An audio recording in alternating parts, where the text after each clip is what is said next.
সিরাজগঞ্জের একটা পুরনো বাজারে একটা পরিত্যক্ত কাপড়ের দোকান ছিল, যেটা রাতে সবাই এড়িয়ে চলে।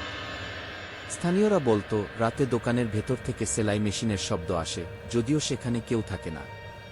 দোকানের একটা পুরনো ম্যানেকুইন ছিল, যেটার মুখ যেন সবসময় হাসছে। গ্রামের লোক বলতো, ম্যানেকুইনটা মাঝরাতে নিজে নিজে ঘুরে, আর কেউ কাছে গেলে তাদের দিকে তাকায়। 2016 সালের এক রাতে বাজারের এক দোকানদার, আলী, দেরি করে দোকান বন্ধ করছিল। রাত তখন প্রায় একটা। হঠাৎ সে শুনল, পাশের পরিত্যক্ত দোকান থেকে সেলাই মেশিনের টকটক শব্দ আসছে। সে কৌতূহলী হয়ে দোকানের জানালা দিয়ে উঁকি দিল। ভেতরে অন্ধকার, কিন্তু ম্যানেকুইনটা জানালার কাছে দাঁড়িয়ে, আর তার মুখটা আলীর দিকে ঘুরে গেছে।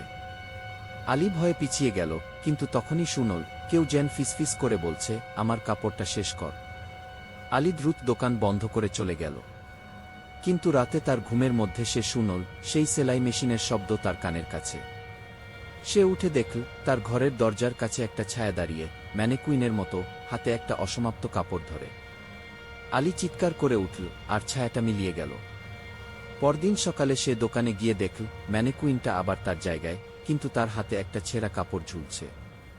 বাজারের এক বুড়ো বললেন, ওই দোকানে কেউ কাপড় সেলাই করতে পারেনি। ওর কাছে আর যাস না। আলী আর রাতে বাজারে থাকেনি। বাজারের লোক বলে, এখনো রাতে সেই সেলাই মেশিনের শব্দ শোনা যায়, আর ম্যানেকুইনটা নড়ে।